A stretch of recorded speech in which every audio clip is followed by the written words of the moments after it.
Assalamualaikum warahmatullahi wabarakatuh. Selamat pagi, salam sejahtera bagi kita semua. Yang terhormat Ibu Nur Hafiza MPD selaku dosen mata kuliah Filsafat Ilmu serta teman-teman sekalian yang saya banggakan. Perkenalkan, saya Afifah Destati dengan NIM 8606483558 dari Fakultas Ilmu Pendidikan Prodi Pendidikan Guru Sekolah Dasar semester 2 di UPBJJ Universitas Terbuka Palembang. Pada kesempatan kali ini, saya akan menyampaikan materi tentang hubungan timbal balik antara filsafat ilmu dan ilmu pendidikan. Filsafat ilmu dan ilmu pendidikan bukanlah dua hal yang berbeda, tetapi keduanya saling berkaitan satu sama lain. Di dalam video ini, saya akan menjelaskan bagaimana hubungan timbal balik tersebut bekerja sama. Yang pertama, filsafat ilmu memperkuat ilmu pendidikan, menjelaskan bahwa filsafat berperan sebagai pengawas dan juga penguat ilmu pendidikan melalui tiga aspek utama. Yang pertama ada ontologi, menjawab pertanyaan apa itu pendidik dan apa itu hakikat peserta didik dalam proses belajar. Yang kedua ada epistemologi, menjawab bagaimana kita tahu bahwa suatu metode pembelajaran itu sudah benar dan bagaimana ilmu pendidikan diperoleh secara sah. Yang ketiga ada aksiologi, menjawab apa nilai dan manfaat dari ilmu pendidikan. Pendidikan juga harus membentuk manusia yang bermartabat dan juga bermanfaat. Dalam filsafat ilmu, mengawasi ilmu pendidikan agar tetap ilmiah, bermakna, dan bernilai. Tanpa ontologi, kita tidak tahu apa yang sebenarnya akan kita ajarkan. Tanpa epistemologi, kita tidak akan pernah tahu apakah kita sudah mengajarkan dengan cara yang benar. Dan yang ketiga, tanpa aksiologi, kita tidak akan pernah tahu pendidikan yang kita berikan itu sudah benar atau sudah benar-benar berguna atau belum. Selanjutnya ada pendidikan memperkuat filsafat ilmu. Hubungan ini bersifat timbal balik, bukan hanya filsafat saja yang memperkuat pendidikan, tetapi pendidikan juga bermakna dan memperkuat filsafat, di mana pendidikan memberikan bahan uji. Praktik yang nyata di kelas menjadi ujian apakah teori filsafat benar-benar diterapkan atau tidak dalam kehidupan kita.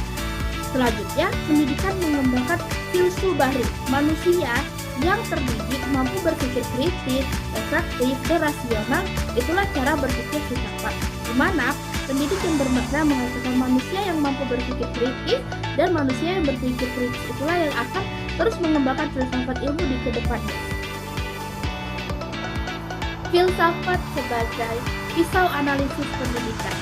Istilah ini diartikan sebagai filsafat digunakan untuk memotong dan menelaah personal pendidikan secara tajam dan juga mendalam. Tiga aspeknya, ontologi, epistemologi, dan aksiologi yang digunakan untuk membedah masalah-masalah dalam pendidikan. Masalah tujuan pendidikan dibedah oleh ontologi. Apakah sebenarnya tujuan mendidik manusia? Yang selanjutnya, masalah metode pembelajaran dibedah oleh epistemologi. Apakah metode ini menghasilkan pengetahuan yang sah?